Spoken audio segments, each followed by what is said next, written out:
श्री गुरुवे नमः। श्री चैतन्य मनोभीष्टं स्थापितमेन भूतले स्वयं रूपकदामह्यं ददामि स्वपदान्तिकं। हे कृष्ण करुणा सिंधु दीनबंधु जगतपते गोपेश गोपिका कांत राधा कांत नमस्तुते।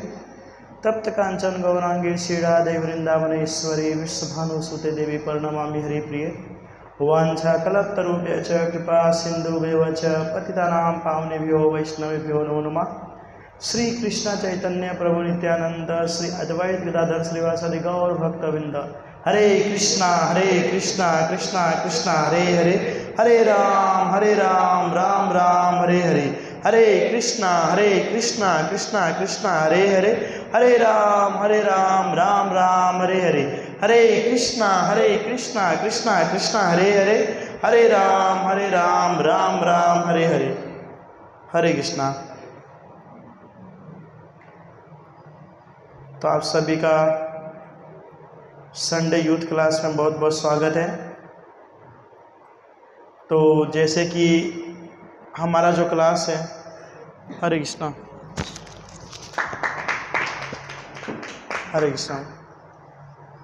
हमारा भगवत गीता के ऊपर में क्लास चलता है एवरी संडे, और इसके अंदर में हम तीसरे अध्याय में पहुँचे हैं जिसका नाम है कर्मयोग। ओके, तो तीसरे अध्याय का हमने श्लोक संख्या 8 तक रीडिंग किए थे और समझने का प्रयास किए थे, और आज हम श्लोक संख्या 9 से स्टार्ट करेंगे। आप सभी को दिख रहा है ना? तो श्लोक संख्या 9 से स्टार्ट करेंगे।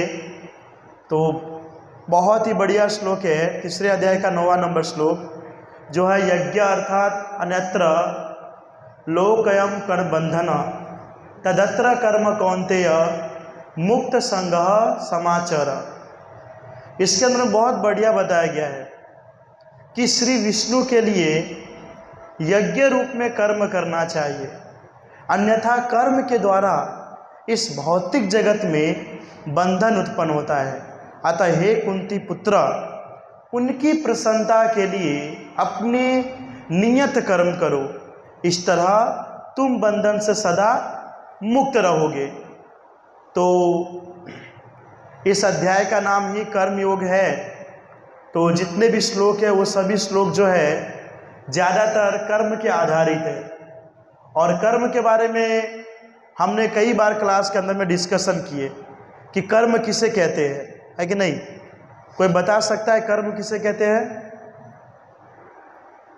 Yes bro.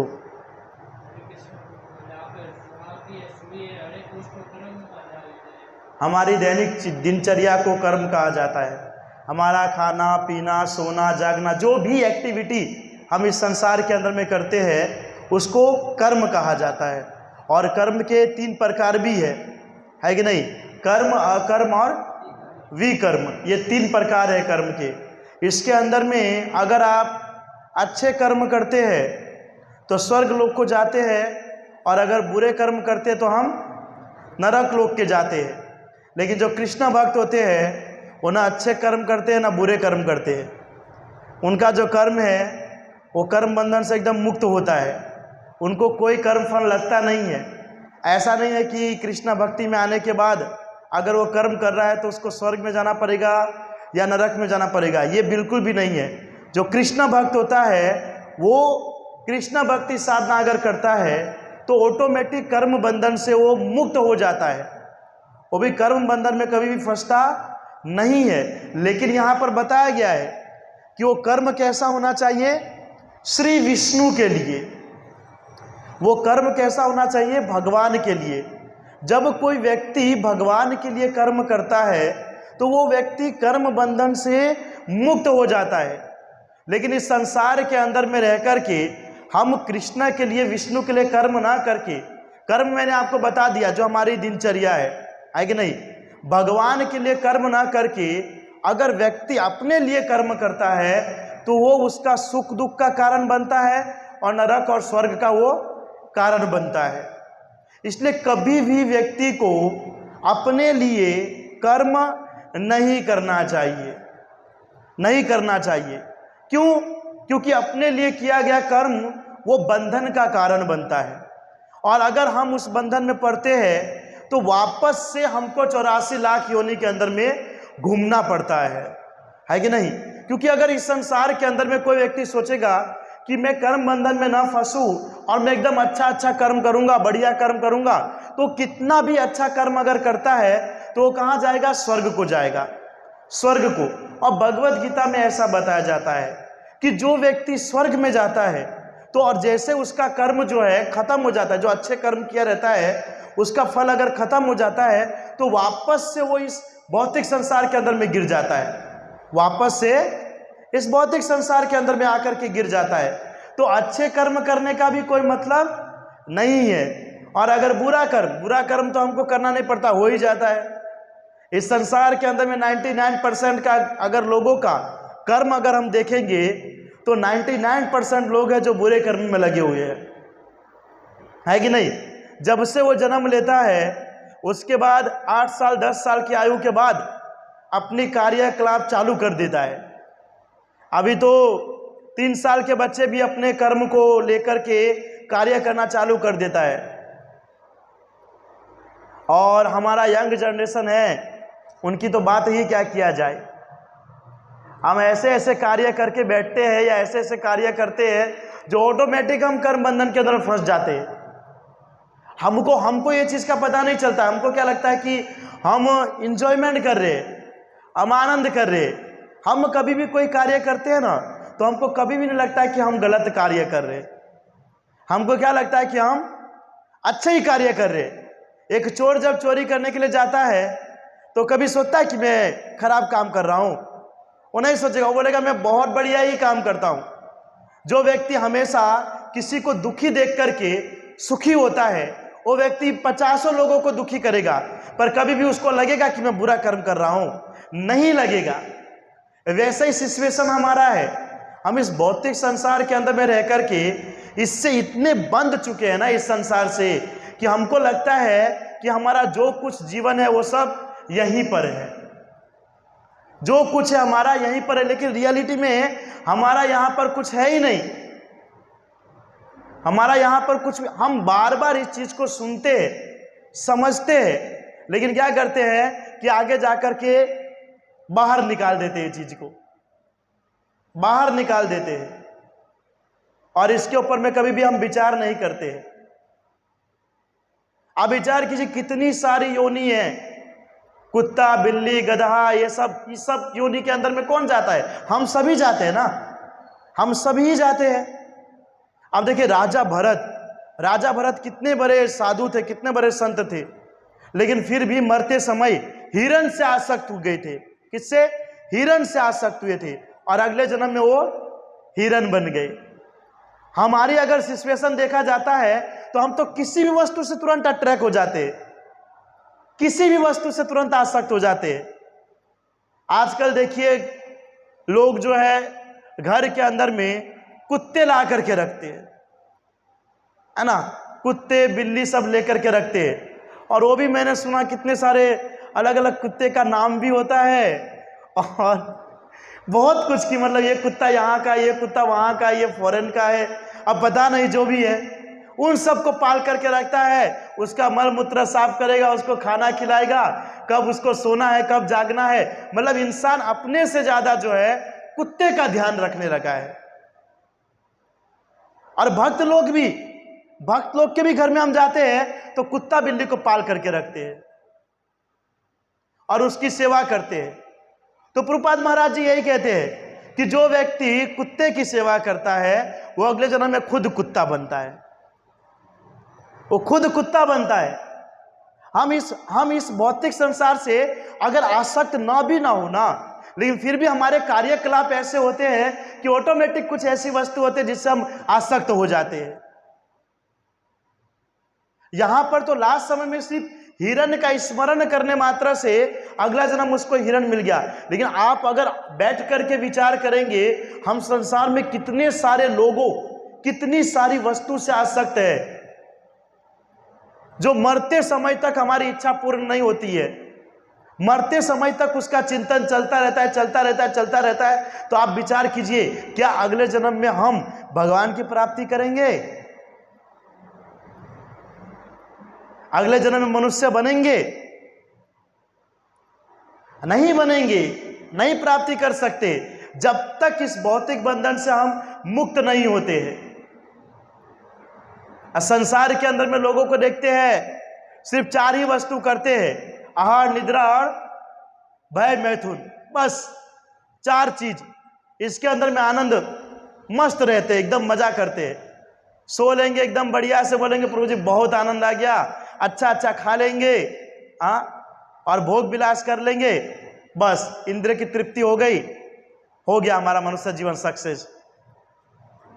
हम जो इतना स्ट्रगल करते हैं, हम इतना जो कर्म करते हैं सुबह से लेकर रात तक, किस लिए करते हैं?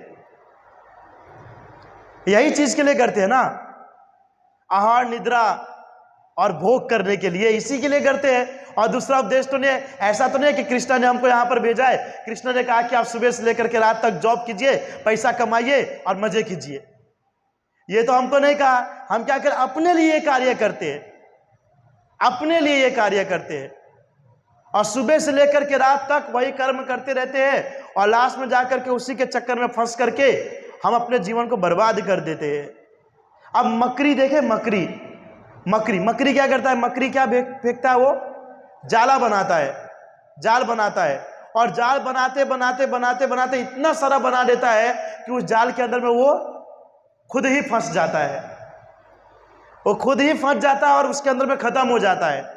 वैसे ही हमारा सिचुएशन है, जब तक हम आप इस कर्म को करना बंद नहीं करेंगे तब तक हम जो है पूर्ण रूप से कृष्ण के लिए कर्म नहीं कर सकते हैं, कृष्ण की भक्ति साधना नहीं कर सकते। आप बाहर के लोगों को जाकर के कहिए कि प्रभु जी थोड़ा मंदिर आइए ना, आज संडे है, आज आपकी तो छुट्टी है, आपके पास बहुत समय है, थोड़ा आइए संडे भगवान का दर्शन कीजिए, थोड़ा क्लास में बैठिए, थोड़ा कीर्तन कीजिए, आएगा? बिल्कुल नहीं आएंगे, बिल्कुल नहीं, क्योंकि वो अपने कर्म के बंधन में पहले से फंसे हुए हैं, पहले से फंसे हुए हैं। वो विचार कर रहे थे। अभी कैसा है बाहर के लोगों का सिचुएशन, कैसा है पता है? कि जैसे उसको पता चलेगा ना कि कल संडे है, तो शनिवार को पहली बात तो ये है पूर्ण रूप से जागरण करेंगे, पूरी रात तक मस्त जागेंगे, मोबाइल चलाएंगे, एंजॉयमेंट करेंगे, और संडे को सुबह 10-12 बजे तक मस्त सोएंगे।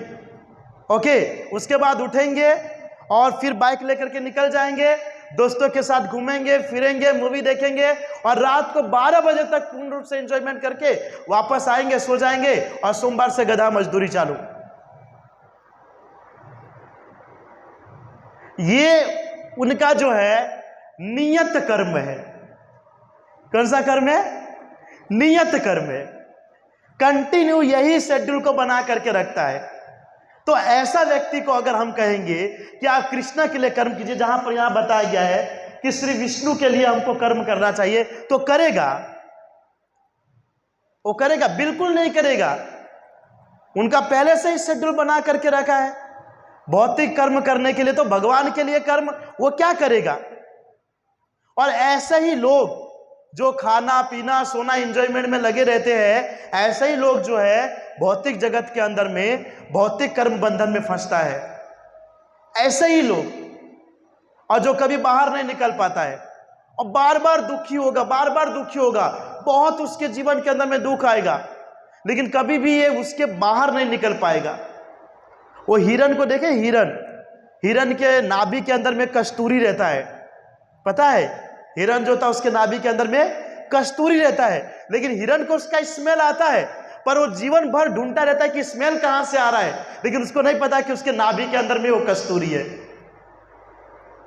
उसको ये नहीं पता चलता है कि उसके नाभि के अंदर में ही कस्तूरी है, और जीवन भर वो स्मेल को ढूंढता है कि स्मेल आ कहां से रहा है।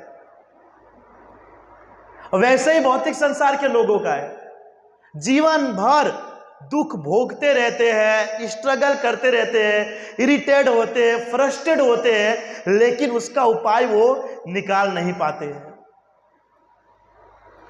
वो उपाय निकाल नहीं पाते हैं।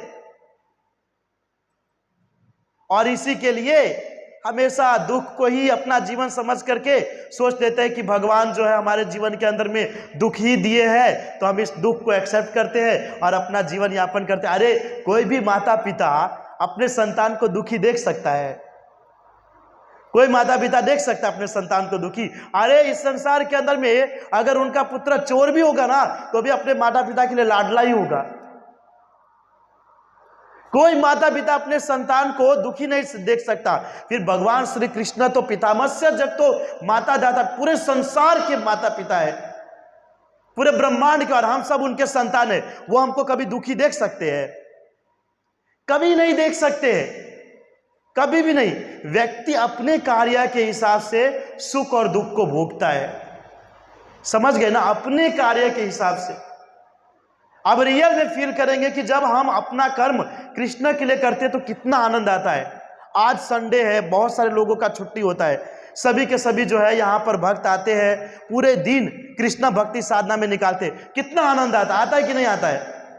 कितना आनंद आता है, सब चीज से लगता है मुक्त हो गया। और देखिए कल से सोमवार स्टार्ट होगा, सोमवार से शनिवार का शेड्यूल देख लीजिए आपका। स्कूल जाना, कॉलेज जाना, काम करना, बिजनेस करना, ये वो फलाना डिगलाना, पूरा कचरा भर जाता है बुद्धि के अंदर में, पूरा कचरा भर जाता है, और संडे को आकर के पूरा बाहर निकाल देते हैं। तो आप विचार कीजिए, एक दिन भी अगर आप कर्म करते हैं तो हमको कितनी आनंद की अनुभूति होती है। तो क्या ऐसे आनंद की प्राप्ति के लिए हमको नियत कर्म नहीं करना चाहिए? कर सकते हैं, लेकिन हमको करना नहीं है, हमको करना नहीं है। हम बोल देंगे प्रभु जी हम कृष्ण के लिए कर्म करेंगे तो कमाएगा कौन, खिलाएगा कौन, पिलाएगा कौन? हाँ, मोबाइल का बैलेंस है, घर का खर्चा है, बोलेंगे बहन की शादी करानी है, खुद मेरी शादी करनी है, ये सब कौन देखेगा, कौन करेगा? प्रश्न उठता है ना। अगर हम कहते हैं कि नियत रूप से कृष्ण के लिए कर्म करें तो ये सभी प्रश्न उठता है। आप देखेंगे, आप एग्जाम्पल नरसिंह मेहता को तो सब जानते होंगे। नरसिंह मेहता, नरसिंह मेहता कभी आपने सुने हैं क्या कि कभी काम धंधा करने के लिए जाते थे? कभी सुने? कभी नहीं। दिन रात वो भगवान का भजन भक्ति साधना करते थे, दिन रात। कभी उनके जीवन में कोई कमी हुआ? एक स्टोरी, एक छोटा सा है नरसिंह मेहता का। आप देखिए, इस संसार का सिचुएशन पता है कैसा है कि अगर आप कमाओगे, सब कुछ ला करके दोगे तो आप दूसरे व्यक्ति के लिए बहुत स्पेशल हो। अगर आप कुछ भी नहीं करोगे ना तो आपको वो त्याग कर देगा। तो नरसिंह मेहता के एक उनके भाई भी थे और नरसिंह मेहता की पत्नी भी थी, साथ में रहते थे सब। एक दिन उनके पिता का श्राद्ध था, तो श्राद्ध के अंदर में नरसिंह मेहता के जो बड़े भाई थे उन्होंने कहा कि कुछ पैसे आप भी योगदान दीजिए ताकि हम अच्छे से श्राद्ध को मना सके। तो नरसिंह मेहता ने कहा हमारे पास तो कुछ है नहीं, हम दिन रात तो भजन भक्ति साधना करते हैं, पैसा वैसा है नहीं, हम करें तो करें क्या? तो उसने क्या कहा कि एक काम करो, तुम घर से बाहर निकल जाओ, जब तुमको कुछ करना ही नहीं है, धरना ही नहीं है, तो तुम यहां पर रह करके करोगे क्या? तुम जो है घर से बाहर निकल जाओ। तो नरसिंह मेहता जो है वहां से चले गए, लेकिन पिता का श्राद्ध करवाना है, पिता का श्राद्ध करवाना है, करे तो करे क्या? पैसा तो है नहीं उनके पास में, है कि नहीं? तो कोई ऑप्शन नहीं है, तो करे क्या? तो उनकी जो पत्नी थी, उनकी पत्नी ने नाक के अंदर में एक बुट्टी पहनी थी जो सोने की थी, सोने की। तो उसने क्या किया कि नरसिंह मेहता को दिया वो सोने की बुट्टी और कहा कि इससे जाकर के आप सामान लेकर के आ जाइए, इसको बेच करके आप सामान लेकर के आ जाइए। तो नरसिंह मेहता गए सामान लेने के लिए। तो पहले दुकान पे, अब नरसिंह मेहता इतना सुंदर भजन गाते थे ना कि पूरे गांव के लोग अट्रैक्ट थे उनके भजन से, है कि नहीं? तो वो गए दुकानदार वाले के पास और दुकानदार वाले को जाकर के कहा कि ये आप रखिए और मुझे कुछ सामान चाहिए, लिस्ट है, ये सामान मुझे दे दीजिए। तो उन्होंने कहा कि नरसिंह मेहता तुम्हारे पास से मुझे ये सब चीज नहीं चाहिए, तुम एक काम करो, एक भजन सुना दो ना, मैं तुमको सामान दे दूंगा। अब नरसिंह मेहता खुश हो गए, चलो बढ़िया है, भगवान का भजन भी हो जाएगा और भगवान की कृपा से हमको सामान भी मिल जाएगा। तो भजन गाना चालू कर दिए। अब भजन गाना चालू कर दिए, उसके अंदर में समय बीतता गया।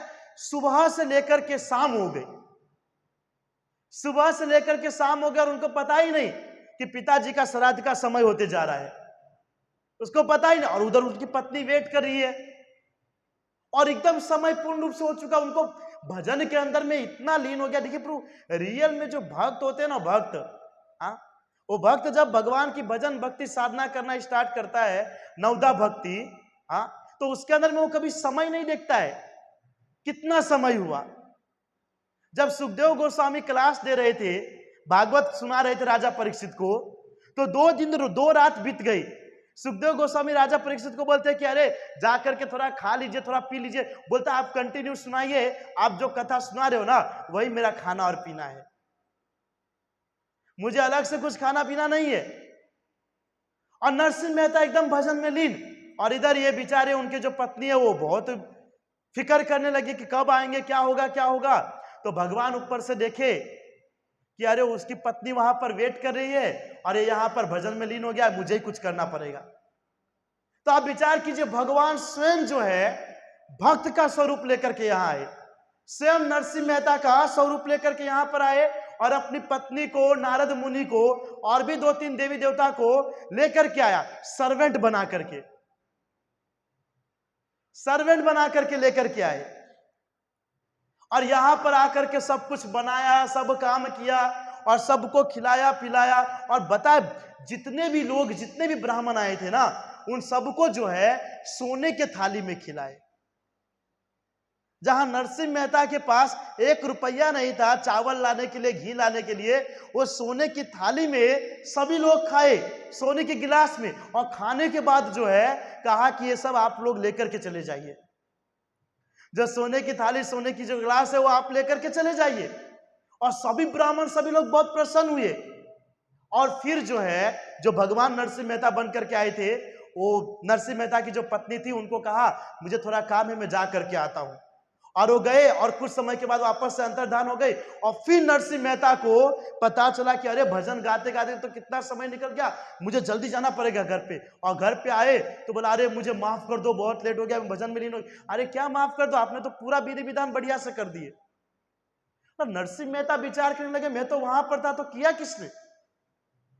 तब जाके उसको स्मरण हुआ कि ये सब के सब कार्य जो है भगवान ने किया है, ये सभी कार्य भगवान ने किया है। तो कहने का अर्थ यही है कि अगर हम नियमित रूप से भगवान के लिए अगर कर्म करते हैं ना, तो भगवान भी हमारे लिए सब कुछ करता है, सब कुछ करता है। लेकिन हमारा कर्म भगवान के लिए होना चाहिए। लेकिन हम बहुत कुछ जानने के बावजूद भी हम क्या करते हैं, हमारा कर्म, हमारा कार्य जो है भौतिक संसार के लिए, भौतिक संसार के लोगों के लिए करते हैं, जो कभी सेटिस्फाई होता ही नहीं है, जो कभी संतुष्ट होता ही नहीं है। हम अगर किसी के लिए जीवन भी अगर क्या बोलते हैं बर्बाद कर देंगे, तो भी व्यक्ति कभी प्रसन्न नहीं होगा। और भगवान की थोड़ी सी भी अगर आप भजन भक्ति साधना करते हैं, भगवान जो है अपने आप को भक्तों को समर्पित कर देते हैं। राजा अम्बरीश वही बताते हैं कि इस भौतिक संसार के अंदर में अगर हमको भगवान ने शरीर दिया है, तो इन शरीर के द्वारा भगवान के लिए सेवा करना चाहिए, आराधना करना चाहिए। तब हम भौतिक बंधन से मुक्त होंगे और भगवान की प्राप्ति कर पाएंगे। इस भौतिक संसार के अंदर में रह करके भगवान के लिए ना कर्म करके दूसरे किसी के लिए अगर हम कर्म करते हैं, स्वयं के लिए भी करते हैं, तो उस कर्म के अंदर में हम खुद फंसते हैं और कभी हम भजन भक्ति साधना नहीं कर सकते हैं।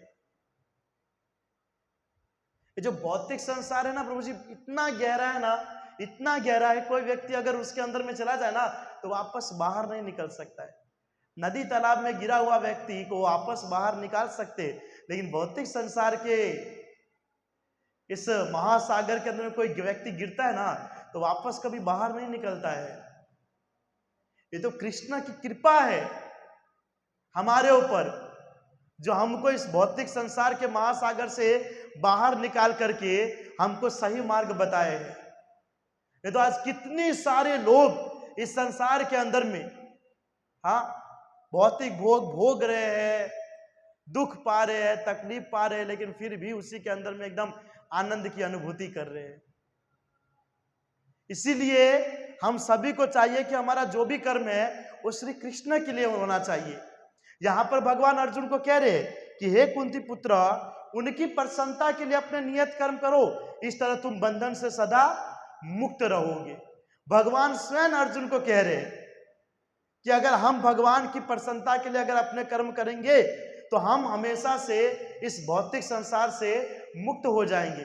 और हम जो ये भक्ति साधना कर रहे हैं, भगवान का नाम जप करते हैं, भगवान का दर्शन करते हैं, कंठी माला पहन रहे हैं, तिलक लगा रहे हैं, जो कुछ भी एक्टिविटी कर रहे हैं वो किस लिए कर रहे हैं? हम क्या चीज के लिए कर रहे हैं? क्या चीज के लिए हम कर रहे हैं सब?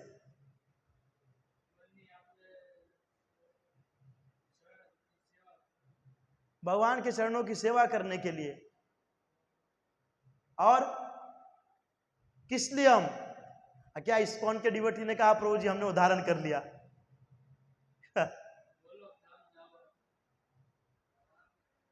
भगवान के धाम जाने के लिए ना, है कि नहीं? भगवान की प्राप्ति करने के लिए, इसलिए हम कर रहे हैं ना, है कि नहीं? आप लोग तुलसी आरती में बोलता हूं कई बार कि मोर यही अभिलाष विलास कुंजे दियो वास। मोर मेरी एक अभिलाषा है। अभिलाषा कहाँ है? कि जहां पर आप नित्य रूप से वास करते हो वहां पे मुझे वास दीजिए। इसीलिए हम कर रहे हैं ना, ताकि हम जन्म मृत्यु के चक्र से फंस सके, इस भौतिक बंधन से मुक्त हो सके, इसलिए हम कर रहे हैं, है कि नहीं? अब ऐसा तो नहीं कह सकते हाँ प्रभु जी हम मस्त स्टाइल मारने के लिए, दिखाने के लिए कर रहे हैं, ऐसा तो है नहीं। हम जन्म मृत्यु के चक्र से बचने के लिए, भगवान के धाम को प्राप्त करने के लिए, भगवान का नित्य रूप से सेवा करने के लिए सब कार्य कर रहे हैं। और अगर इस कार्य के अंदर में भी अगर हम इस संसार का कोई भौतिक वस्तु से आसक्त होकर के इस कार्य को छोड़ देते हैं तो वापस से हम इस जन्म मृत्यु के चक्र के अंदर फंस जाते हैं। कहने का अर्थ यही है कि अगर हम ये सब कार्य भगवान के लिए कर रहे हैं नियत रूप से, तो उसको गंभीरता पूर्वक करना चाहिए। कुछ क्षण के लिए, किसी को दिखाने के लिए, अपनी प्रसन्नता के लिए या अपनी वाहवाह के लिए कार्य नहीं करना चाहिए। अगर रियल में अगर हमारा ये गोल है, हमारा उद्देश्य है कि हम इसलिए नाम जप कर रहे हैं ताकि भगवान को प्राप्त कर सके, तो गंभीरता से होना चाहिए। अगर भगवान के लिए कर्म कर रहे हैं तो अच्छे से करना चाहिए। और अगर ऐसा लग रहा है कि नहीं किसी को दिखाने के लिए या हम नाटक के रूप में कर रहे हैं, तो उसको नहीं करना चाहिए, क्योंकि इतना समय आप वेस्ट करोगे लेकिन कृष्ण को प्राप्त नहीं कर पाओगे। क्योंकि हमसे पहले ऐसे बहुत सारे योगी हो चुके हैं कि लाखों लाखों करोड़ों करोड़ वर्ष तक भी भगवान की तपस्या करते हैं, लेकिन अहंकारवश, ईर्ष्यावश, द्वेषवश वो भगवान को प्राप्त नहीं कर पाए हैं। समझ रहे हैं? अगर हमारी भक्ति शुद्ध 24 कैरेट गोल्ड की तरह नहीं हुआ ना, तो हम भी मोर यही अभिलाष विलास कुंज दियो वास कभी होगा नहीं। हम यहीं पर रह जाएंगे और यहीं पर भोग भोगते रहेंगे। अब कभी कभी तो मैं विचार करता हूं कि हम भौतिक भोग भोगते हैं या भौतिक संसार हमारा भोग भोगता है। हाँ, हमको लगता है कि हम इसके अंदर में आनंद ले रहे हैं, लेकिन वो हमारा आनंद देता है। इसलिए अगर हम कृष्ण के लिए कुछ कर भी रहे ना, तो उसको कंपलसरी गंभीरता पूर्वक करना चाहिए, क्योंकि ये जो कार्य है वो हम भगवान के लिए कर रहे हैं। और भगवान के लिए किए गए कार्य के अंदर में कभी भी कोई प्रकार का विघ्न नहीं होना चाहिए। एक बार हमारे लिए एक टाइम नहीं खाओगे चलेगा, है कि नहीं, लेकिन भगवान को जो कंपलसरी जो चीज चाहिए वो चीज होना चाहिए, यानी कि होना ही चाहिए। और कृष्णा है, सर्वोपरि है, परमपिता परमेश्वर है। इसीलिए इस संसार के अंदर में हमको भगवान की कृपा से मनुष्य जन्म मिला है और हमारी इच्छा के अनुसार इस संसार के अंदर में आए, तो कृपया करके इस भौतिक संसार में रह करके भी हमारे कर्म को भगवान की सेवा के लिए करना चाहिए, उसमें लगाना चाहिए। आगे का श्लोक में देखिए बताया गया है कि सृष्टि के प्रारंभ में समस्त प्राणियों के स्वामी प्रजापति ने विष्णु के लिए यज्ञ सहित मनुष्यों तथा देवताओं की संततियों को रचा और उनसे कहा, तुम इस यज्ञ से सुखी रहो, क्योंकि इसके करने से तुम्हें सुख पूर्वक रहने तथा मुक्ति प्राप्त करने के लिए समस्त वंचित वस्तुएं प्राप्त हो सकेगी। ब्रह्मा जी के द्वारा पूरी सृष्टि की निर्माण किया गया है। जितने भी देवी है, देवता है, हम सब मनुष्य, वो सब कहां से आए हैं? ब्रह्मा जी के द्वारा। अब ब्रह्मा जी ने सभी जीवों को कहा है, देवी देवताओं को भी कहा है कि अगर आप इस जन्म मृत्यु के चक्र से बचना चाहते हो, हमेशा सुख पूर्वक जीवन यापन करना चाहते हो, तो किसके लिए यज्ञ कीजिए? भगवान श्री कृष्ण के लिए, भगवान विष्णु के लिए। तो जाकर के आप जो है इस भौतिक संसार से आप बच सकते। देखिए, हम जैसे सिर्फ जीव को ही भगवान के लिए कर्म नहीं करना पड़ता है, यहां तक कि देवी देवताओं को भी करना पड़ता है। जिस प्रकार हमारी आयु फिक्स होती है, उसी प्रकार देवी देवताओं की भी आयु फिक्स होती है। उनका भी एक निश्चित समय होता है कि इतने समय के बाद उसको वापस से लौटना पड़ेगा, वापस से जाना पड़ेगा। लेकिन सबसे बड़ी बात यह है कि इस भौतिक संसार के अंदर में हमको मुक्त होने के लिए भगवान चैतन्य महाप्रभु ने हमको हरि नाम दिया है, लेकिन देवी देवताओं को यह वस्तु प्राप्त नहीं है। उनके पास इतना धन है, इतनी संपत्ति है, इतने भोग विलास के साधन है कि वो कभी हरि नाम के बारे में विचार नहीं कर पाता, कभी भगवान को प्राप्त करने का विचार नहीं कर पाता। अब देखोगे कभी कभी देवी देवता भी भगवान को समझ नहीं पाते कि ये भगवान है। अब देखिए, स्वर्ग लोक के अंदर भगवान श्री कृष्ण गए थे पारिजात नामक पुष्प लेने के लिए, जो स्वर्ग लोक के अंदर में है। और जाकर के भगवान जब ले रहे थे तो इंद्र ने भगवान को रोक दिया कि आप इसको नहीं ले सकते हो। तो भगवान ने कहा कि हमको एक पुष्प चाहिए, हम लेकर के जा रहे हैं। बोला नहीं, अगर आपको चाहिए तो मुझसे युद्ध करना पड़ेगा। और भगवान जो है वहां पर इंद्र से युद्ध करते, बोलिए। और 2 मिनट के बाद ही तुरंत ही वो हरि बोल हो गई। भगवान तो एक पुष्प लेने के लिए आए थे, लेकिन इंद्र के अहंकार के कारण पूरा वृक्ष ला करके यहां रख दिए। तो क्या है कि कभी कभी अगर हमारे पास ज्यादा ऐश्वर्य हो जाता है, जैसे स्वर्ग के देवताओं के जैसा, तो भजन भक्ति साधना में हमारा मन नहीं लगता है, मन नहीं लगता है। आप विचार कीजिए ना, हम एकदम करोड़पति, अरबोपति, खरबोपति बन जाए, तो आप क्या हमारे पास समय रहेगा कि हम भगवान का नाम जप करें? हाँ, भौतिक भोग करने के लिए इतना कुछ हमारे पास रहेगा, उसमें हमको हरि नाम दिखेगा ही नहीं। देखिए, इसीलिए देवी देवता चाह करके भी भगवान का कभी नाम नहीं ले पाते हैं, भगवान की कभी भजन भक्ति साधना नहीं कर पाते हैं। हर कुछ ज्ञात होने के बावजूद भी अज्ञानी बने रहते हैं,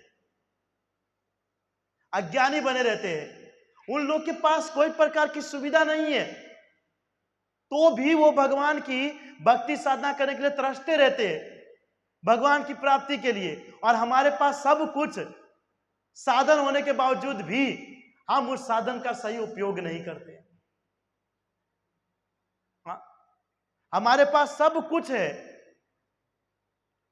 आप विचार कीजिए, स्वर्ग के अंदर में ना हरि नाम है, ना भगवान के नाम का कीर्तन है, ना स्वयं भगवान वहां पर विराजित है, न वहां पर मंगला आरती, न दर्शन आरती, न भोग आरती, न संध्या आरती, न शयन आरती, कुछ भी नहीं है। और यहां पर देखिए, हरि नाम भी है, भगवान भी है, भगवान के नाम का कीर्तन भी है, भगवान के शुद्ध भक्त भी है, सब कुछ है, लेकिन फिर भी हम उसका उपयोग नहीं कर पाते। वो कभी कभी कोई कहते हैं कि कोई वस्तु जब हमारे पास रहता है ना, तो हमको उसका इंपॉर्टेंट नहीं पता चलता है, लेकिन जब चला जाता है ना, तब हमको लगता है कि काश में उसका इज्जत करता तो अच्छा रहता। ऐसा होता है ना, इस संसार के अंदर में, वैसे ही सिचुएशन हमारा है। हमारे पास हर प्रकार का साधन होने के बावजूद भी हम भगवान का भक्ति साधना सिंसियरली नहीं करते, और जब मरने के बाद यमराज के पास जाएंगे और यमराज बताएंगे कि आपको मनुष्य जन्म क्यों मिला था, तब हमको लगता है कि अरे काश मैं अगर कर लिया होता तो कितना बढ़िया होता। अब तो क्या, अब नरक के अंदर में भोग भोगिए, कोई ऑप्शन नहीं। और जब अब भी हमारे पास समय है तो हम उस समय का सदुपयोग नहीं करते हैं। कितनी, कभी आज सोचे कितनी बड़ी बात है कि हमारे पास सब कुछ सुविधा है, हमको तो पूर्ण रूप से उपयोग करना चाहिए, पूर्ण रूप से उपयोग करना चाहिए। आप कहीं पर खाने के लिए जाओगे ना, तो वहां पे 50 आइटम होगा ना, तो आप 50 के 50 आइटम खाओगे, एक भी आइटम छोड़ेंगे नहीं, भले एक एक टेस्ट करते पर 50 खाएंगे। लेकिन हमारे पास इतना कुछ दिया गया है, लेकिन फिर भी हम उसका सदुपयोग नहीं कर पाते। भगवान की भजन भक्ति साधना में कितना इजी वे, कितना सरल रास्ता हमारे लिए भगवान ने बताया है कि खाली बताते कि खाली हरि नाम करने मात्र से व्यक्ति भगवान को प्राप्त कर लेता है। खाली हरि नाम करने मात्र से व्यक्ति भगवान को प्राप्त कर लेता है, और हम वो हरि नाम भी नहीं कर पाते हैं, भगवान का नाम भी नहीं ले पाते हैं। ये बात तो छोड़ दीजिए, हमारे पास समय दे रहता है तो हम भगवान का दर्शन नहीं करते, भगवान के मंदिर नहीं आते, परंतु घर बैठे हुए ऑफिस में कहीं पे हरि नाम तो ले सकते हैं ना, हम वो भी नहीं लेते हैं। मुझे तो कभी कभी लगता है कि देवी देवता ऊपर से देखते होंगे तो विचार करते होंगे कि काश अगर ये मौका मुझे मिलता ना, हाँ, तो इसी जन्म में भगवत धाम चले जाते। वो क्या है कि जिसका पेट भरा रहता है ना प्रभु जी, उसको भोजन का कदर नहीं रहता है, जिसका पेट भरा रहता है उसको भोजन का कदर नहीं रहता है। लेकिन जो 3 दिन से भूखा है ना, उस व्यक्ति को देखिए वो भोजन, देखिए वो किस प्रकार से उसको देखता है, कैसे उसको ग्रहण करता है।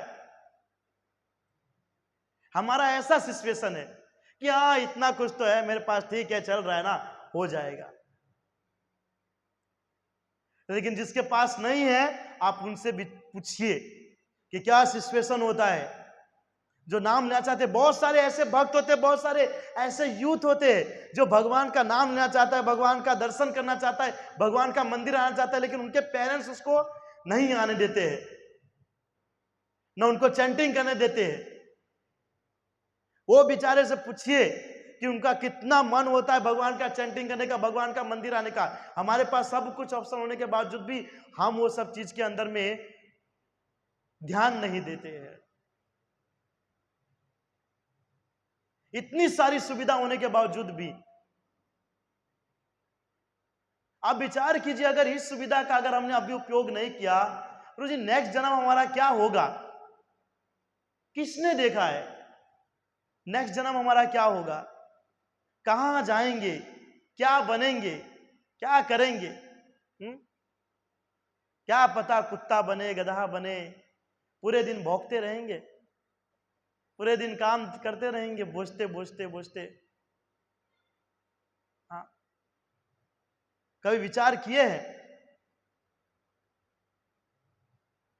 कितना अच्छा मौका है हमारे पास, कितना सुविधा भगवान ने दिया है, कौन इसका उपयोग करेगा?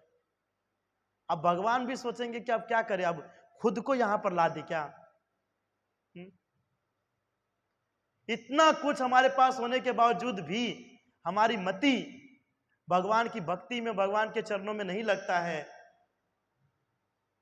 तब क्या किया जाएगा? अब विचार कीजिए, कोई कोई व्यक्ति सही मार्ग में अगर आ भी जाता है ना, फिर भी वो मार्ग से दूर हो जाता है। सही कर्म, सही भक्ति करने के बावजूद भी वापस से छोड़ करके चला जाता है।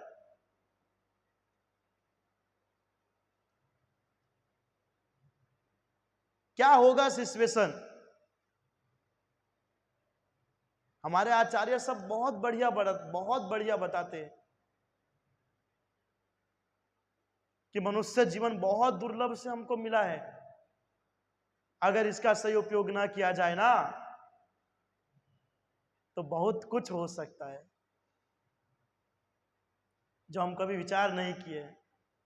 सब मैं बहुत बार बोलता हूं कि ये सभी चीज हमको बहुत लाइटली लगता है, कभी कभी बहुत लाइटली, कि हाँ ये तो हमको भी पता है, प्रभु जी क्या है बोलते रहते हैं, हम सुन लेंगे, बोलने के बाद उनका भी बोलती बंद, सुनने के बाद हमारा भी सुनना बंद, हम जैसे थे वैसे। लेकिन आप थोड़ा सोचिए कि अगर आपने इस जन्म के अंदर में कृष्ण के लिए कर्म नहीं किए और अगला जन्म अगर आपको किसी प्राणी योनि में मिलेगा, तब आप क्या करेंगे? क्या करेंगे? कुछ कर पाएंगे? कुछ नहीं कर पाएंगे, कुछ नहीं।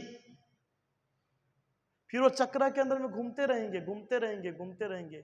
कोई पत्थर मारेगा, कोई काटेगा, कुछ भी करेगा, आप कुछ नहीं कर पाएंगे। और ये योनि जब मिला है, और अगर हम कहते हैं कि हमको सीरियसली भगवान की कृष्ण के लिए हमको कर्म करना चाहिए, उसके लिए साधना करना चाहिए, उसके लिए भक्ति करना चाहिए, सो हमको ये सब चीज लाइटली लगता है।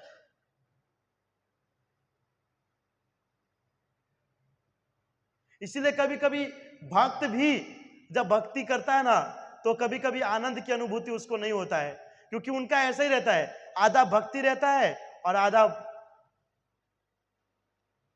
भौतिक भोग रहता है, दोनों तरफ। किसी व्यक्ति को नाव से अगर क्या बोलते हैं, सागर को पार करना होता है ना, तो एक ही नाव में बैठ करके वो सागर पार कर सकता है। दो नाव के अंदर पैर रख करके जाएगा तो सागर पार कर पाएगा? बीच ही नदी में वो डूब के मर जाएगा। जब भक्ति साधना करते हैं तो पूर्ण रूप से हमको भगवान के ऊपर में ध्यान केंद्रित करना चाहिए, ना कि भौतिक संसार में। और ऐसे ही भक्त जो बाहर के संसार से थोड़ा आसक्त होता है और थोड़ा भक्ति से आसक्त होता है, ऐसे ही भक्तों का आगे जाकर के पतन हो जाता है। फिर हम देखते हैं कि प्रभु जी, ये भक्त ने मुझे भक्ति के अंदर मिलाया था, और आज यही भक्त जो है न तिलक लगाता है, न माला करता है, न मंदिर आता है। तो क्या है कि आधा उधर और आधा उधर रहता है। तो इनका सिचुएशन ऐसे होता है, पूर्ण रूप से उधर चला जाता है। इसलिए हमारे पास समय है, भगवान ने हमको मनुष्य जन्म दिया है, तो इस जन्म का सदुपयोग करना चाहिए। अन्य लोक के अंदर में ये सब चीज नहीं है प्रभु जी, जो हमारे पास दिया गया है। ब्रह्मलोक के अंदर में भी नहीं है। ब्रह्मा जी भी अगर भगवान का नाम लेना चाहे ना तो नहीं ले सकते। आप देखे होंगे कि ब्रह्म विमोहन लीला के अंदर में जब भगवान से प्रार्थना करते ब्रह्मा जी, तब जाकर के उसको आशीर्वाद देते हैं। और जब चैतन्य महाप्रभु आते हैं तो हरिदास ठाकुर के रूप में ब्रह्मा जी आते हैं, तब भगवान का नाम ले पाते हैं। बाकी वो भी भगवान का नाम नहीं ले सकते, जो हमको इतना आसान तरीके से मिल रहा है। इसलिए हमको इसका सदुपयोग करना चाहिए, भजन भक्ति साधना में ध्यान देना चाहिए जितना हो सके। बाकी तो हम स्वतंत्र जीव है, हमारे ऊपर डिपेंड करता है। भजन भक्ति साधना में ध्यान दोगे तो भी ठीक है, और नहीं ध्यान दोगे तो भी ठीक है, आपको कौन बोलने वाला है। वैसे आप भजन भक्ति साधना नहीं करोगे तो लोग ज्यादा प्रेम करेगा, और अगर करोगे ना तो सब आपको त्याग कर देगा। ये सिचुएशन है। तो अगर आप चाहते हो कि मुझसे सब प्रेम करे तो भौतिक भोग करते रहिए, और चाहते हो कि मेरा सब त्याग कर दे तो कृष्ण भक्ति के अंदर में आ जाइए। दोनों ऑप्शन आपके पास है। अगर संसार के लिए भौतिक भोग करोगे तो संसार का प्रेम मिलेगा, और कृष्ण के लिए अगर आप सब कुछ करोगे तो आपको कृष्ण का प्रेम मिलेगा। अब आपको देखना है, इस भौतिक संसार के माता पिता, हमारी पत्नी देवी का प्रेम चाहिए या भगवान श्री कृष्ण का प्रेम चाहिए, वो आपके ऊपर में डिपेंड करता है कि नहीं। जो प्रेम चाहिए वो प्रेम आपको मिल सकता है, दोनों अवेलेबल है, स्पिरिचुअल और मटेरियल दोनों, हमारे ऊपर डिपेंड करता है।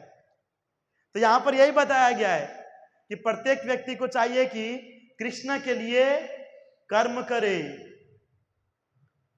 यहां देखिए, यहां भावार्थ के अंदर में बताया गया है कि यज्ञों के द्वारा प्रसन्न होकर देवता तुम्हें भी प्रसन्न करेंगे और इस तरह मनुष्य तथा देवता के मध्य सहयोग से सबों को संपन्नता प्राप्त होगी। यहां बढ़िया बताया गया कि जो व्यक्ति सीरियस होकर के भगवान श्री कृष्ण की आराधना साधना करता है, उस व्यक्ति की सहायता देवी देवता भी करता है, देवी देवता भी उसकी आराधना साधना करता है, अगर हम सीरियसली भगवान की भक्ति करते हैं तो। क्योंकि जो भौतिक संसार की जितनी वस्तु है उसको देने वाले देवी देवता है। पता है ना, किसी को अगर पुत्र की प्राप्ति करना हो तो देवी माता के पास, दुर्गा देवी के पास जाते हैं। अच्छा पति या पत्नी चाहिए तो शिव जी पार्वती माता के पास जाते हैं। अगर हमको स्वर्ग लोक को जाना है, भौतिक भोग करना है तो इंद्र देव के पास जाता है। ऐसे कई सारे देवी देवता, हमको तो नहीं पता इतना, बाहर के लोगों को पता है कि कौन सी इच्छा के लिए कौन से देवता के पास जाना है। उनको ये सब चीज का बहुत नॉलेज रहता है, खास करके उड़ीसा बंगाल आर में तो बहुत, वो सब जानते कौन से देवी देवता क्या है, उनकी आराधना साधना करेंगे उनसे वो चीज हमको प्राप्त हो जाएगा, है ना। किसी को सिद्धि प्राप्त करनी होती है तो काली माता जी के पास जाता है और उनको बलि देते हैं। हाँ, बकरी काट के, हमारे घर के साइड एक बाबा रहते थे, वो भूत प्रेत को भगाते थे, तो मुर्गे उर्गे को काटते थे वो। अब मुर्गे को काट करके बलि देते थे और बोलते थे कि काली माता बहुत प्रसन्न हो जाती है इससे और आपकी इच्छा पूर्ति करते हैं। अब ये तो मुझे भी नहीं पता है कि सच्ची में वो मुर्गा और बकरी काटते हैं तो क्या देवी देवता प्रसन्न हो जाते हैं। अभी वो तो एकदम सात्विक अवस्था में है, पर लोग उनके नाम पर बलि देते हैं और उसके बाद बलि देने के बाद कुछ समय के बाद खुद घर पे ले जाएंगे और काट करके फ्राई करके मस्त खाएंगे।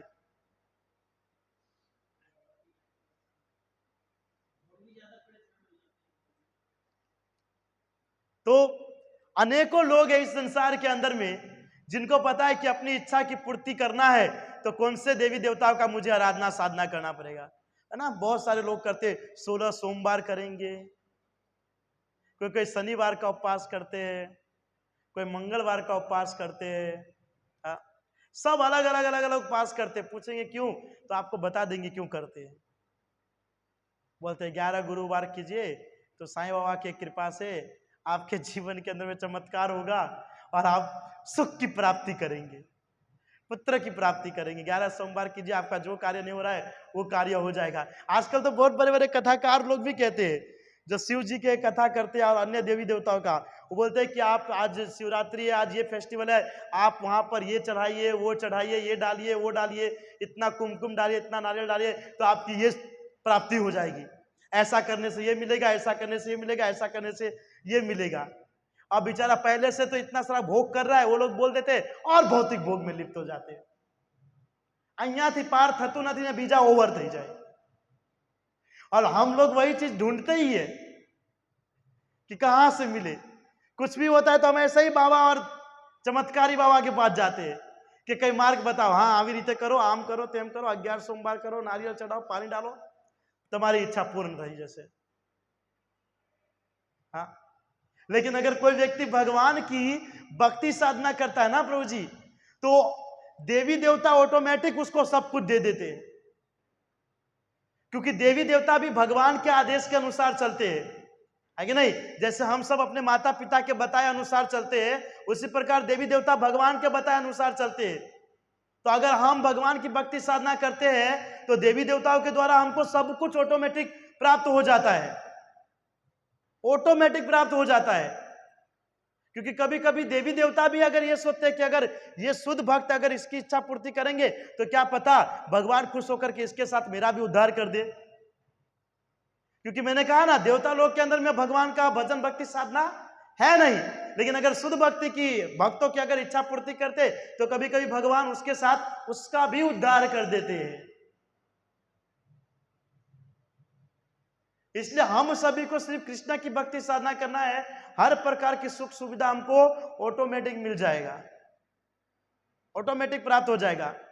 हमको अन्य देवी देवताओं के पास नहीं जाना है, बल्कि अन्य देवी देवताओं का जो राजा है ना, हमको राजा के पास जाना है।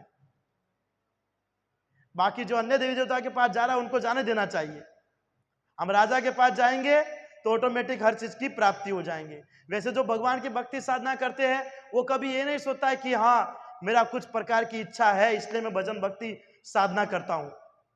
वो इच्छा रहित भक्ति साधना करता है, जिसके अंदर कोई प्रकार का भौतिक इच्छा नहीं है। लेकिन कई सारे ऐसे लोग होते हैं जो अगर कृष्ण की भक्ति साधना भी करते हैं, हम कभी कभी बोलेंगे कि प्रभु जी आप कृष्ण का नाम का जप कीजिए, बोलता है कि मेरे लाइफ के अंदर बहुत दुख है, तो क्या आपके कृष्ण का नाम जप करूंगा तो दुख चला जाएगा? तो हमको बोलना पड़ता है कि हाँ चला जाएगा, तब जाकर के वो करता है। हम डिस्ट्रीब्यूशन के लिए गए थे भगवत गीता, तो वहां पे भगवत गीता डिस्ट्रीब्यूशन कर रहे थे, तो एक व्यक्ति मेरे पास आया, तो मैंने उसको प्रीचिंग किया कि भगवत गीता लीजिए, बुक मैराथन चल रहा है, तो आप लेंगे पढ़ेंगे तो आपका उद्धार होगा, भगवान की कृपा होगी। और भगवान कहते हैं उससे कोई प्रिय मेरा भक्त है नहीं। तो बोला कि एक मैं भगवत गीता ले लूंगा, लेकिन मेरी एक शर्त है। हाँ जी बोलिए क्या शर्त है? वो बोलते हैं कि मैं इतना मेहनत करता हूं, फिर भी मुझे जो है पैसे नहीं मिलते हैं। मैं पूछा आपकी सैलरी क्या है? तो बोलते महीने का 15,000 सैलरी है। बोला घर? तो घर 12 से, घर में कितने लोग रहते हैं? बोलते हैं कि हम 5 लोग रहते हैं, मेरा माता पिता है, पत्नी है, बच्चे हैं, मैं हूं। अब 15,000 सैलरी, इतना स्ट्रगल करता हूं, कुछ होता ही नहीं है। अगर आप के पास से मैं भगवत गीता लेता हूं और अगर मेरी प्रॉब्लम सॉल्यूशन हो जाएगा तो मैं ये भगवत गीता को लेता भी हूं और पढ़ूंगा भी। तो अब तो उसका सिचुएशन क्या है क्या नहीं हो तो मुझे भी नहीं पता। मैं बोल दिया ठीक है, एक काम कीजिए, ले लीजिए, आपका सॉल्यूशन हो जाएगा। पर वो इतना इंटेलिजेंट है, बोला कि आपका नंबर दे दीजिए। हाँ, बोला नंबर दे दीजिए, आप कहां रहते हैं? बोला इस्कॉन मंदिर में रहता हूं। और नंबर भी ले लिया, मेरा एड्रेस भी पूछ लिया, और भगवत गीता लिया। बोला कि देखो मैं मेरे पास कुछ पैसा नहीं है, बहुत मेहनत से कमाता हूं प्रभु जी, फिर भी आपको ये 250 रुपया मैं आपको दे रहा हूं, जैसे तैसे मैं आपके पास से ले रहा हूं, मेरा कष्ट खत्म। आधे घंटे तक वो बात किए थे मेरे साथ, बाइक वाले थे, आधे घंटे तक मेरे से बात किए। वो पूरी अपने दुख तकलीफ पूरा बता दिया मुझे, पूरा। और ये सब चीज का सॉल्यूशन होना चाहिए, मेरा सबका हो जाएगा, आप सिर्फ पढ़िए। लेकिन अभी तक उसका कॉल नहीं आया है। सॉल्यूशन हो गया होगा, सॉल्यूशन हो गया होगा, या बुक ही नहीं पढ़ा होगा तो कहां से सॉल्यूशन हुआ होगा? अगर वो बोलेगा भी कि फोन करके अगर नहीं हुआ होगा तो हो सकता है ये भी बुक पढ़ा होगा, पूर्ण रूप से सॉल्यूशन, वैराग्य सब छोड़ करके, ये भी हो सकता है। तो कई सारे लोग जब भगवान की भक्ति करता है, कोई वस्तु लेना भी चाहता है ना, उसके पीछे अपनी एक भौतिक इच्छा रखता है कि प्रभु जी अगर होगा ना तभी मैं करूंगा। कभी कभी हमारे प्रोग्राम भी आता है कीर्तन का, तो बहुत सारे लोग बोलेंगे कि मेरे घर के अंदर में बहुत प्रॉब्लम चल रही है प्रभु जी, घर के अंदर में माता ऐसा है, पिता ऐसा है, पत्नी का हमेशा मेरी मम्मी के साथ लड़ाई झगड़ा चलता रहता है, घर पे थक करके आता हूँ, पत्नी उसकी बात बोलेगी, मम्मी उसकी बात बोलेगी, बेचारा मैं करूँ तो करूँ क्या? हाँ, तो एक काम कीजिए, आप अगर मेरे घर पे कीर्तन करोगे तो सुख शांति मिल जाएगा ना? तो प्रभु जी मिल जाएगा, कराइए एक बार कीर्तन। वो भी पता चला कीर्तन किस लिए करवा रहे तो उसका खैर नहीं, पत्नी और मां शांत हो जाए इसलिए कीर्तन करवा रहे और वो भी अगर पता चल जाएगा तो किस लिए कीर्तन रखे थे, वो भी कीर्तन किया।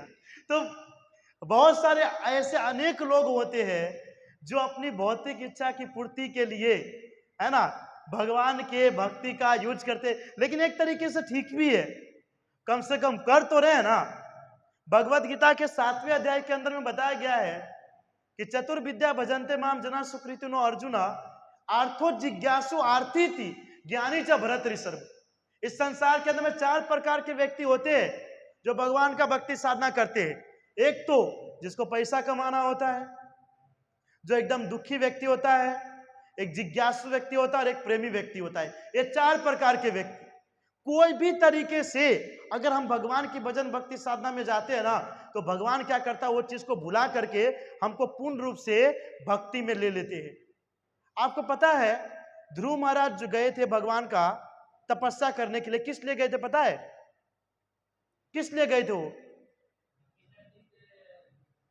हाँ, क्योंकि उनको पिताजी के गद्दी पर अपने पिताजी के गोद में बैठना था, है कि नहीं?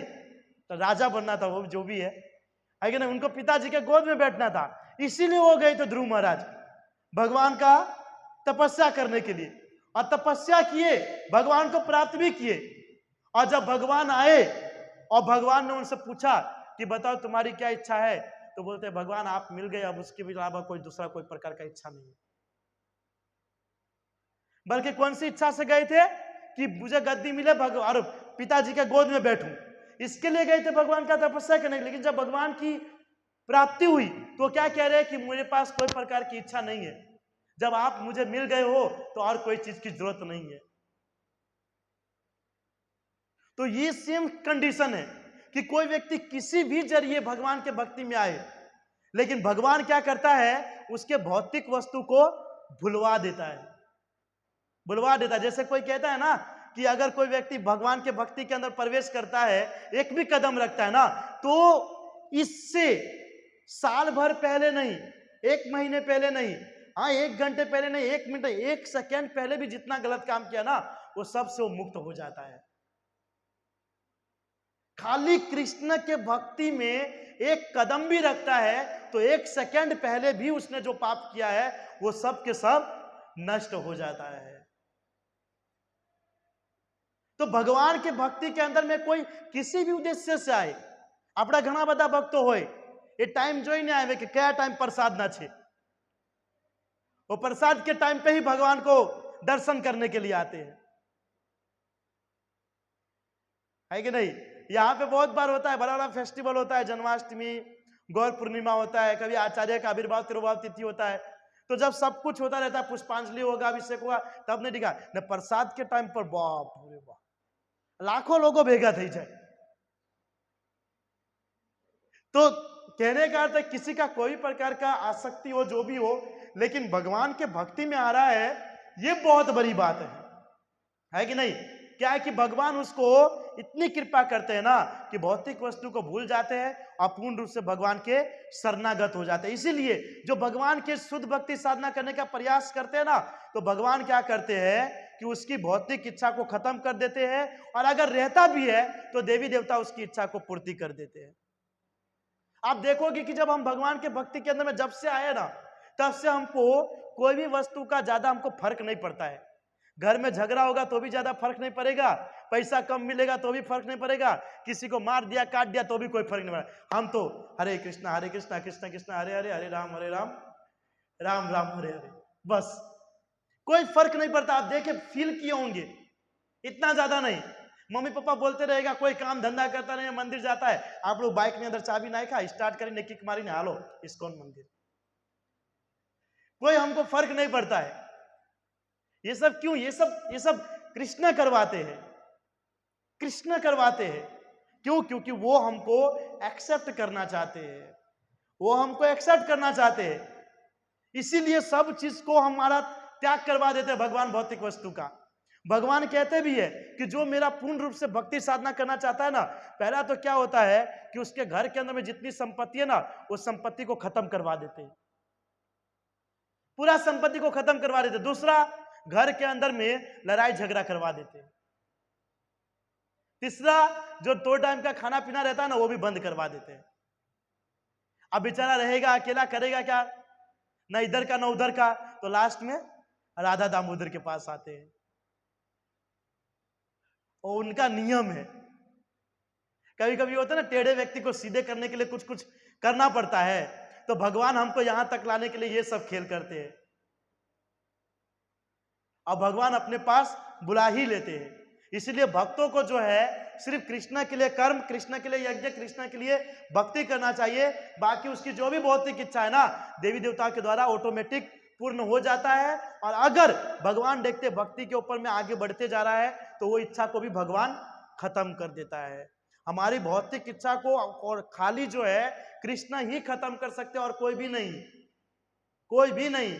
नहीं तो हम तो मरते रहेंगे ना, फिर भी हमारी इच्छा रहेगी कि चलो मरने से पहले एक वड़ा पाव खा करके चलेंगे। हमारी इच्छा कभी खत्म नहीं होगी, वो बढ़ते ही रहता है। लेकिन जब कृष्ण की कृपा होती है तो भौतिक इच्छा ऑटोमेटिक खत्म हो जाती है, और हमारी एकमात्र इच्छा हो जाती है कि किस प्रकार हम श्री कृष्ण के चरण ग्रहण करेंगे और उनकी भजन भक्ति साधना करेंगे। जीवन की विभिन्न आवश्यकताओं की पूर्ति करने वाले विभिन्न देवता यज्ञ संपन्न होने पर प्रसन्न होकर तुम्हारी सारी आवश्यकताओं की पूर्ति करेंगे, किंतु जो इन उपहारों को देवताओं को अर्पित किए बिना भुगता है, वह निश्चित रूप से क्या है? चोर है। आप समझ रहे, देखिए कितना बढ़िया बताया गया है कि जीवन की विभिन्न आवश्यकताओं की पूर्ति करने वाले विभिन्न देवता यज्ञ संपन्न होने पर प्रसन्न होकर तुम्हारी आवश्यकताओं की पूर्ति करेंगे। जब हम पूर्ण रूप से कृष्ण भक्त बन जाते हैं तो देवी देवता हमारी आवश्यकताओं की पूर्ति करते हैं, किंतु जो इन उपहारों को देवताओं को अर्पित किए बिना भोगता है वह निश्चित रूप से चोर है। कहने का यही अर्थ है कि उस देवी देवता की कृपा से कभी कभी हम कृष्ण भक्त बनते हैं, कृष्णा की भक्ति प्राप्त होती है, लेकिन उसके अंदर में अगर उनका सम्मान नहीं किया गया तो उसको चोर के समान कहा गया है कि नहीं? क्योंकि नरसिंह मेहता का स्टोरी है ना कि शिव जी के भक्त थे और शिव जी की कृपा हुई तो डायरेक्ट वो किसके भक्त बन गए? कृष्णा के भक्त हो गए। परंतु उसको ये याद रखना चाहिए कि मैं शिव जी की कृपा से कृष्णा का भक्त बना। उसी प्रकार गोपी जितने थी वो कात्यायनी देवी की आराधना साधना करती थी, क्यों? कृष्णा के प्रेम को प्राप्त करने के लिए। लेकिन जब कृष्णा के प्रेम प्राप्त हुआ तो वो ये भी नहीं भूले कि हाँ कात्यायनी देवी से मुझे प्राप्त हुआ। तो उसी प्रकार हमारा संसार का भी सेम सिचुएशन है, जिसके कारण हम भक्ति के अंदर में आते हैं, जिसके कारण हम भक्ति के अंदर में पथ आगे बढ़ाते हैं, उस व्यक्ति को कभी भी हमको भूलना नहीं चाहिए। हमेशा उनको हमको याद रखना चाहिए, हमेशा उनका स्मरण करना चाहिए, हमेशा उसका सम्मान करना चाहिए, जिसके जरिए हम भक्ति के अंदर में आए। आप बताएं, भक्ति के अंदर में आने के बाद हमारा नया जन्म होता है, हमारा नया जन्म है। और नया जन्म प्रदान करने वाला कौन होता है? वह व्यक्ति जो आपको पहली बार भक्ति के अंदर में लाता है, वह व्यक्ति जो आपको पहली बार भक्ति में लाता है, जिसको हम कहते हैं पथ प्रदर्शक गुरु, जो हमको सही मार्ग बताता है। तो कभी भी ऐसे व्यक्ति को भूलना नहीं चाहिए, जो आपको भक्ति में लाता है, जो आपको भक्ति के अंदर में आगे बढ़ाता है। अगर ऐसे व्यक्ति को अगर हम भक्ति में आने के बाद भूल जाते हैं ना, तो कृष्णा भी कभी प्रसन्न नहीं होगा, कभी प्रसन्न नहीं होंगे, चाहे आप कितनी भी भक्ति साधना करेंगे। इसलिए ये वस्तु का हमेशा हमको स्मरण रखना चाहिए कि एक और सिंपल वस्तु ये भी है भौतिक संसार में कि कोई हमारी सिचुएशन बहुत खराब हो, बहुत खराब हो, और उस समय पे कोई हमारी मदद करता है, कोई हमारा हेल्प करता है, तो ऐसे व्यक्ति को भी हमको कभी भूलना नहीं चाहिए। हमेशा याद रखना चाहिए कि संसार के अंदर में जब कोई साथ देने वाला नहीं था, तब ये व्यक्ति ने मेरा हाथ पकड़ा था। आज संसार का नियम ये है कि मुसीबत के वक्त में जो व्यक्ति उसका साथ देता है, और जब उस व्यक्ति का मुसीबत का समय आता है तो वो व्यक्ति उसका मुंह फेर लेता है कि हम आपको जानते ही नहीं है। लेकिन जो व्यक्ति हमको सही मार्ग बताता है, जो व्यक्ति हाथ पकड़ के हमको कृष्ण तक लेकर के आता है, हाँ, जिसकी कृपा से हम पूरी वस्तु को छोड़ करके, पूरे संसार को छोड़ करके एकमात्र अपने मन को श्री कृष्ण में लगाने का प्रयास करते हैं, ऐसे व्यक्ति को हमेशा हमको याद रखना चाहिए, हमेशा हमको उनको प्रणाम करना चाहिए, उनका धन्यवाद देना चाहिए। कितनी इंपॉर्टेंट है वो व्यक्ति। कभी कभी लोग आना नहीं चाहते रहते मंदिर, कभी कभी मंदिर नहीं आना चाहते रहते, लेकिन ऐसा व्यक्ति जोर जबरदस्ती उसको मंदिर लेकर के आते हैं। कभी कभी तो गाली भी दे देते उसको, भाई तू जाना, मेरे को नहीं जाना है, बहुत कुछ बोल देता है। लेकिन वो भक्त बोलेगा कि एक बार तुम चलो तो सही यार, कुछ करना नहीं, जाना दर्शन करना, बाकी कुछ करना नहीं है तुमको, बाकी हम देख लेंगे, बाकी हम देख लेंगे। लेकिन जैसे ही हम लाते हैं ना, वैसे ही भगवान ऐसा मोहित कर देता उस व्यक्ति को कि भगवान को छोड़ करके वापस जाने की इच्छा नहीं होगा। बोलेगा प्रभु जी आप जाइए, मैं थोड़ी देर बाद आता हूं। ये सिचुएशन हो जाता है। एक भगवान के भक्त थे, मुस्लिम भक्त थे, मुस्लिम। तो वो क्या, वो डाकिया आता है, डाकिया का काम क्या बोलते, पोस्टमैन है ना, वो काम करते, वो उसके अंदर से लेटर लेकर के ला करके सबको देता है, हर जगह बांटता है, तो उसका काम करते थे। तो एक दिन लेटर सब जगह जाकर के बांटते थे, तो एक लेटर जो था एक पुजारी का था, पुजारी का, जो मदन मोहन जी का पुजारी था।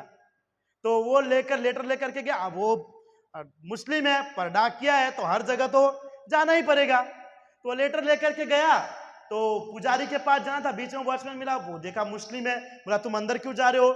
उसने कहा कि ये लेटर आया, वो लेटर देना है महाराज को, तो मुझे जाने दो। तो बोला नहीं, तुम ऐसे अंदर नहीं जा सकते हो। बोला ठीक है, कोई बात नहीं, मैं नहीं जाऊंगा, तुम जा करके कह दो कि आपका लेटर आया, वो आकर के ले जाएंगे। तो उस वॉचमैन ने कहा ठीक है। वो अंदर गया और अंदर जाकर के कोई काम में व्यस्त हो गया, कोई काम में व्यस्त हो गया। और डाकिया बेचारा, वो जो मुस्लिम था, वो लेटर लेकर के वहां पर खड़ा था और वो दूसरे काम में व्यस्त हो गया। तो अब देखा, करे तो करे क्या, करे तो करे क्या, क्या करे, तो कोई ऑप्शन नहीं दिख रहा था, दरवाजा भी बंद था। तो उसने क्या देखा कि एक तरफ से जो खिड़की आती ना, खिड़की, वो खिड़की खुल रहा है, बंद हो रहा है, खुल रहा है, बंद हो रहा है, खुल रहा है, बंद हो रहा है। तो सोचा एक काम करता हूँ, खिड़की के पास जाता हूँ और खिड़की के पास जाकर के वहां पर कोई व्यक्ति होगा, वो महाराज होगा, तो उसको मैं लेटर दे दूंगा, क्योंकि अंदर आने से मना कर दिया, भाई तुम मुस्लिम हो, तुम नहीं जा सकते हो। तो खिड़की के पास गया और खिड़की के पास जैसे ही देखा, खिड़की से डायरेक्ट उसने साक्षात दर्शन किया मदन मोहन जी का, साक्षात दर्शन किया मदन मोहन जी का। अब जैसे ही मदन मोहन जी का दर्शन किया, तो उसको देखते रह गए, उसको देखते रह गए। आया था बेचारा वो लेटर देने के लिए, फंस गया कहीं और, देखते रह गए। और कुछ समय के बाद वो अचानक से उसको होश आया, होश आया, और जब वापस से अपने रूप में आया तो अरे मैं कहां खो गया, क्या हो गया। अब खा रहा है, पी रहा है, जा रहा है, कुछ भी कर रहा है, तो बार बार उसका ही स्मरण आ रहा है। खाते हुए भी, सोते हुए भी, जागते हुए भी, कहीं जाते हुए भी, काम करते हुए, कोई चीज के अंदर में मन नहीं लग रहा है। जैसे कि पता चल गया था कंस को कि भगवान श्री कृष्ण आ गए उसका वध करने के लिए, तो खाते समय भी कृष्ण दिखते थे, उठते समय भी कृष्ण, बैठते समय भी कृष्ण। तो मुस्लिम को हर समय, वो मुस्लिम भक्त को हर समय मदन मोहन जी दिखते थे, एकदम पागल हो गए थे और सोच रहे थे, अब इतना मतलब कि पागल हो गए कि वो सोचने लगे कि मुझे कैसे भी उनके पास जाकर के मुझे उनका दर्शन करना है। वो मुस्लिम, वो डाकिया, कैसे भी मुझे उनके पास जाकर के मुझे उनका दर्शन करना है। लेकिन करे तो करे क्या, वॉचमैन ही नहीं जाने दे रहा है आगे। तो बेचारा इतना मतलब कि लालायित हो गया, वो 3 दिन तक कुछ खाया नहीं, कुछ पिया नहीं। बार बार बार बार वही बात उसके मन में, वही सुंदर भगवान का स्वरूप, घुंघराले बाल, एकदम कमल नयन, सुंदर मुख, वही उसको बार बार दिख रहे कंटिन्यू। और वो बार बार उसका स्मरण करके, ना खाने का, ना पीने का, सोने का, कुछ नहीं, एकदम 3 दिन तक भूखे प्यासे रहा।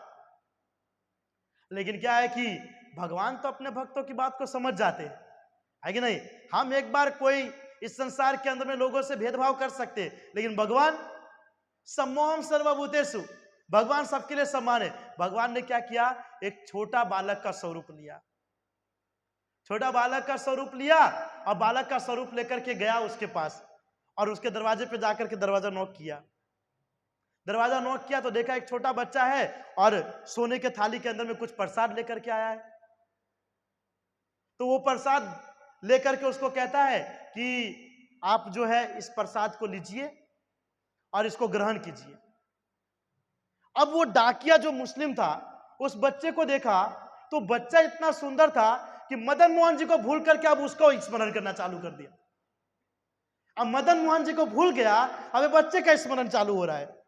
अब वो देख रहा है, वो बोले प्रसाद लीजिए, आप प्रसाद ग्रहण कीजिए, 3 दिन से आप भूखे, कुछ खाए पीने, और वो उनको देख रहा है,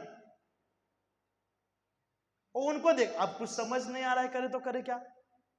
तो पूछता है कि पहले आप ये बताओ कि आप कौन हो। हाँ, क्योंकि वो मन में सोच रहा है कि भाई ये कौन सा बच्चा है जो मदन मोहन जी का विस्मरण करवा दिया, मदन मोहन जी का विस्मरण करा दिया और अपना स्मरण करवा दिया। तो आप कौन हो। तो बोलते हैं कि मैं जो मेन मंदिर है मदन मोहन जी का, वहां पे जो पुजारी है, मैं उसका असिस्टेंट हूं। और वो कौन थे, मदन मोहन जी। वो बोलते हैं मैं उनका असिस्टेंट हूं और मैं जो है ये प्रसाद तुम्हारे लिए लेकर के आया हूं, तो आप ये प्रसाद को ग्रहण कीजिए और मैं वापस चलता हूं। तो बोला नहीं नहीं नहीं, तुम रुको, तुमको कैसे पता कि मैं 3 दिन से भूखा हूं, पहले ये बताओ। अब वो बोल कैसे सकते हैं, बोले कि अरे किसी के पास से पता चला कि तुम यहां पर आए थे और लेटर देने के लिए तुमको अंदर नहीं जाने दिया, तुमने भगवान के स्वरूप को देखे लालायित हो गई, दिन रात तुम्हारे सपने में वही चल रहे, तो बोले 3 दिन से दरवाजा बंद करके बैठे हो, इसलिए मैं तुम्हारे लिए कुछ लेकर के आ गया, तो ये तुम खा लो और स्मरण करते रहो। तो उसने कहा कि नहीं, अगर ऐसा चाहते हो, तुम पुजारी का असिस्टेंट हो, तो कृपा करके मेरे पे कृपा करो। बोला कि बताइए क्या कृपा करना है। उसने कहा कि मुझे वो मदन मोहन जी का दर्शन करना है, मुझे वो मदन मोहन जी का दर्शन करना है। तो उस जो बाल स्वरूप भगवान आए थे, वो बोले मैं इसलिए तो तुम्हारे लिए प्रसाद लेकर के आया हूं। तो सोचा कि मैं कुछ समझा नहीं। वो बोला कि ये जो डिश जो है ना, ये डिश के अंदर में ये सोने का डिश है, सोने की कटोरी है, सोने की गिलास है, इसमें भगवान को भोग लगता है, इसमें भगवान को भोग लगता है। और अगर ये डिश नहीं लगेगा तो भगवान को भोग नहीं लगेगा, ये डिश नहीं रहेगा तो भगवान को भोग नहीं लगेगा। तो क्या करना है, तुम ये डिश में मस्त खाओ और ये डिश लेकर के कल तुम वापस भोग के समय पर मंदिर में आना। तो मंदिर में आना, क्योंकि तुम ये डिश लेकर के आओगे भगवान का भोग का, तो कंपलसरी तुमको आने देंगे। बोला हाँ ये आइडिया बहुत बढ़िया है। तो उसने मस्त प्रसाद खा लिया, डिश धोकर के तैयार कर लिया, और यहां से गए भगवान वापस मंदिर में विराजमान होने के। मंदिर में विराज होने से पहले अपने हेड पुजारी के पास गए, स्वप्न में, उनके स्वप्न में गए और उनके स्वप्न में कहा जाकर कि देखो एक मुस्लिम भक्त है, वो बहुत प्रेम करते हैं मेरे से, वो तुम्हारे पास आया था लेटर लेकर के, लेकिन तुम्हारा वॉचमैन उसको आने नहीं दिया और मेरे से बहुत अट्रैक्ट हो गया, और उसको दर्शन का 3 दिन तक वो भूखे थे, तुमको पता है 3 दिन तक उसने कुछ खाया पिया नहीं, भूखे रहे। तो क्या है कि वो कल जो है आने वाला है वो डिश लेकर के, यहां पे सब कोई रोकेगा लेकिन तुमको उसको रोकना नहीं है, तुमको उसको लेकर के आना है मेरे पास, उसको दर्शन देने के लिए। तो उसने कहा कि जैसी आपकी आज्ञा, जैसी आपकी आज्ञा। अब पुजारी भी सोच रहे कि भगवान पता नहीं कौन सा क्रियाकलाप करते हैं, इतने समय से मैं पूजा साधना कर रहा हूं तो मुझे दर्शन नहीं दिए, और वो एक दिन लेटर लेके मुस्लिम आ गया तो उसके घर पे प्रसाद का डिश लेके चले गए। अब पुजारी भी सोच रहे हैं ठीक है भगवान की इच्छा, गंभीर तो है बेचारा, सोच रहे हैं उनकी इच्छा, पर इसी बहाने कम से कम उसके बहाने स्वप्न में तो आए, ये भी सही बात। तो दूसरे दिन सुबह वो जो मुस्लिम था भक्त, वो आए, तो उसी प्रकार से वॉचमैन ने उसको जाने से मना कर दिया, कुछ पुजारी वहां पर उपस्थित थे मना कर दिया कि नहीं तुम मंदिर में प्रवेश नहीं कर सकते हो, क्योंकि मुस्लिम थे ना, आप प्रवेश नहीं कर सकते हो। लेकिन वो जो मेन पुजारी था उसको पता था कि भगवान स्वप्न में आए बोले हैं, तो जब वो आया तो उसने देखा कि वो आया हुआ है, बोला कि उसको छोड़ दो, उसको आने दो। तो वो आया तो पहले जांच पड़ताल किया, क्योंकि भगवान ने कहा था कि वो जो है सोने की थाली, सोने की कटोरी और सोने का ग्लास लेकर के आएगा, जिसके अंदर में तुम मुझे नियमित रूप से भोग लगाती हो। तो पहले उसने चेक किया, बोला हाँ यार ये तो बिल्कुल सही बात है, जो बोला था वही चीज है यहाँ पे। बोला ठीक है, और फिर इसी बहाने वो अंदर आया और उसने भगवान का दर्शन किया, और कहते हैं कि ऐसा दर्शन उसने भगवान का किया कि उस मंदिर को छोड़ करके वापस से वो लौट करके अपने घर पे कभी गया ही नहीं, गया ही नहीं। वो भगवान की सेवा में ही हमेशा के लिए लीन हो गया, और वहां पे उनको भगवान का पुजारी बना दिया गया। तो कहने का अर्थ क्या है कि अगर किसी भी व्यक्ति को अगर हम भगवान के पास लेकर के आते हैं, भगवान के पास लाना हमारा काम है, और भगवान को उसको मोहित करके अपने आप में आकर्षित कर लेना वो राधा दामोदर का काम है, वो करते हैं। इसलिए हमको क्या करना है कि हमको सिर्फ भौतिक संसार के जो लोग हैं, आपके मित्र हैं, सगे संबंधी जो भी है, उनको भगवान के पास लाना है, बाकी भगवान उसको मोहित कर ही लेंगे। और मोहित कैसे करना उनको आता है। आप लोग तो फेस जो है ना भागी जैसे, अब आप फेस से, पर भगवान का देख करके वो मोहित हो जाता है कि नहीं। सो इस प्रकार से हम भगवान के नाम का प्रचार भी कर सकते हैं, भक्त भी बना सकते हैं, और उसी जरिए हम भी शुद्ध भक्त बन सकते हैं। क्या पता इसी पुजारी की तरह आप इतने समय से भक्ति साधना कर रहे हो, कभी भगवान आए नहीं, आप किसी को लाए, उसके ऊपर कृपा हो गया, और उसके जरिए क्या पता आपको भी भगवान का स्मरण हो जाए, सपना आ जाए, है कि नहीं। कभी कभी गुरु को इतना कृपा नहीं होता है, चेला को ज्यादा कृपा हो जाता है। हाँ, और कभी कभी चेला के जरिए गुरु का नाम होता है कि नहीं। तो इस प्रकार से हमको प्रचार भी करना चाहिए, और जितना हो सके हमको भगवान के लिए कर्म करना चाहिए, भगवान की भक्ति साधना करना चाहिए, क्योंकि भगवान के लिए कर्म करने से, भक्ति साधना करने से देवी देवता भी प्रसन्न होते हैं और हमारी सब आवश्यकता पूर्ति भी करते हैं। लेकिन उसने जो हमारे लिए किया है उसको कभी भूलना भी नहीं चाहिए, है कि नहीं। सो यहाँ पे हम इस क्लास को खत्म करते हैं। श्लोक संख्या 13 है।